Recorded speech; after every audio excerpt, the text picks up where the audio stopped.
പ്രിയമുള്ളവരെ നമസ്കാരം.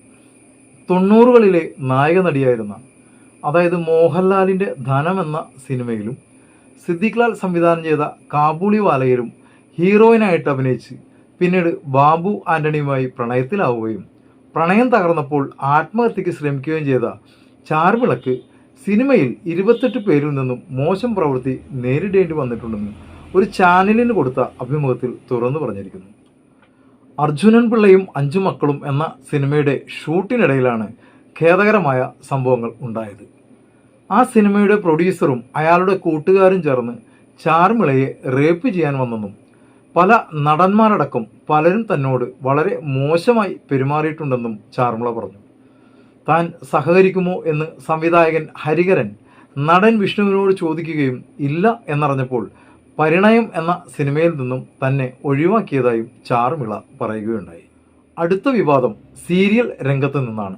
നടി താരാലക്ഷ്മിയാണ് ഞെട്ടിപ്പിക്കുന്ന ഇക്കാര്യം പറഞ്ഞിരിക്കുന്നത്. സുധീഷ് ശങ്കർ എന്ന സംവിധായകൻ താൻ അടക്കമുള്ള മറ്റു പല നടികളോടും 16 പേർക്ക് ബെഡ് ഷെയർ ചെയ്താൽ വളരെ അധികം അവസരങ്ങൾ ലഭിക്കുമെന്നും താരാലക്ഷ്മി ഒരു ചാനലിൽ പറഞ്ഞിരിക്കുന്നു. 2019 പരാതിക്കാസ്പദമായ സംഭവം ഉണ്ടായത്. സുധീഷ് ശങ്കറിൻ്റെ ഉറിയടി എന്ന ചിത്രത്തിലെ ഒരു ഗാനരംഗത്തിലേക്ക് തന്നെ വിളിച്ചിരുന്നതായി നടി പറഞ്ഞു. പ്രൊഡക്ഷൻ കൺട്രോളറായ ഷാനുവാണ് തന്നെ വിളിച്ചത്. സുധീഷ് ശങ്കറിനെ അവിടെ വെച്ചാണ് പരിചയപ്പെടുന്നത്. ഈ ചിത്രത്തിലേത് ശ്രദ്ധിക്കപ്പെടുന്ന വേഷമല്ലെന്ന് സുധീഷ് ശങ്കർ അന്നേ പറഞ്ഞിരുന്നു. ഒരു സീരിയൽ തുടങ്ങുന്നുണ്ട്, അതിനുവേണ്ടി നടത്തുന്ന ഓഡീഷനിൽ പങ്കെടുക്കണമെന്നാണ് അന്ന് ആവശ്യപ്പെട്ടത്. അങ്ങനെയാണ് ഓഡീഷന് പോയത്. മ്യൂസിയത്തിന് പുറകിലുള്ള ഒരിടത്താണെന്നും പറഞ്ഞ് ഷാനു വിളിച്ചു. അവിടെ ചെന്നതിന് ശേഷമാണ് വേറെ ആരും ഓഡീഷന് വന്നിട്ടില്ലെന്നും ഇതെല്ലാം പ്ലാൻ ചെയ്ത പ്രകാരമാണ് നടക്കുന്നതെന്നും മനസ്സിലായതെന്ന് അവർ വെളിപ്പെടുത്തി. ഷാനു സംവിധായകനോട് സംസാരിക്കാൻ പറഞ്ഞതനുസരിച്ച് ഞാൻ സംവിധായകൻ്റെ മുറിയിലേക്ക് ചെന്നു. അദ്ദേഹം കഥയെക്കുറിച്ചും കഥാപാത്രങ്ങളെക്കുറിച്ചും മറ്റു നടീനടന്മാരെക്കുറിച്ചുമെല്ലാം വാതോരാതെ സംസാരിച്ചു. എനിക്ക് ഏത് വേഷമാണ് സാറേ തരുന്നതെന്ന് ഞാൻ ചോദിച്ചു. അപ്പോൾ പറഞ്ഞു, പറയാം, അതിനു മുമ്പ് എനിക്ക് കുറച്ച് ഡിമാൻഡുകളൊക്കെ ഉണ്ടെന്നായിരുന്നു സംവിധായകൻ്റെ മറുപടി. എന്താണ് സാറേ ഡിമാൻഡ് എന്ന് ഞാൻ വീണ്ടും ചോദിച്ചപ്പോൾ മൂപ്പര് പറഞ്ഞു, ചില അഡ്ജസ്റ്റ്മെൻറ്റുകളൊക്കെ ഉണ്ടാവണം, എന്നാലേ വേഷം കിട്ടൂ. എന്നെ എന്തായാലും ഹിറ്റാക്കും എന്നുകൂടി മൂപ്പര് പറഞ്ഞു. അങ്ങനെ ഒരു പ്രശസ്തി എനിക്ക് വേണ്ടെന്ന് തുറന്നടിച്ച് പറഞ്ഞപ്പോൾ മദ്യലഹരിയിലായിരുന്ന അയാൾ എന്നെ കടന്നു പിടിച്ചു. തള്ളി മാറ്റിയപ്പോൾ വീണ്ടും ബലം പ്രയോഗിച്ചു.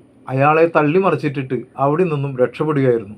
അന്ന് പരാതി കൊടുക്കാതിരുന്നത് അയാളുടെ കുടുംബത്തെ ഓർത്താണ്. എന്നാൽ പിന്നീട് അറിയാൻ കഴിഞ്ഞു അയാളുടെ ഭാര്യ പോലും അയാൾക്കെതിരെ പരാതി കൊടുത്തിട്ടുണ്ടെന്ന്.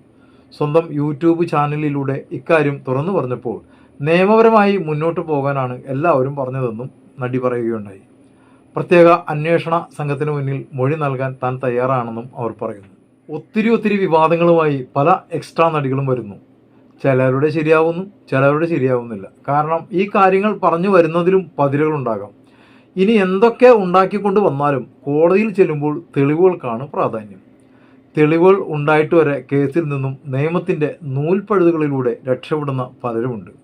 പണ്ട് ആരോ പറഞ്ഞൊരു ആപ്തവാക്യമുണ്ട്, വലയിൽ കുടുങ്ങുന്ന വലിയ മീനുകൾ വല പൊളിച്ച് രക്ഷപ്പെടും, എന്നാൽ ചെറിയ മീനുകൾ കുടുങ്ങുകയും ചെയ്യും. എന്തോ. നിങ്ങളെൻ്റെ ഈ ചാനൽ ആദ്യമായിട്ടാണ് കാണുന്നതെങ്കിൽ കഴിയുമെങ്കിൽ ഒന്ന് സബ്സ്ക്രൈബ് ചെയ്യുക, ബെല്ലൈക്കൺ ഇനാബിൾ ചെയ്യുക. അപ്പോൾ മറ്റൊരു സിനിമ വിശേഷവുമായി കാണും വരേക്കും എല്ലാവർക്കും നന്ദി, നമസ്കാരം.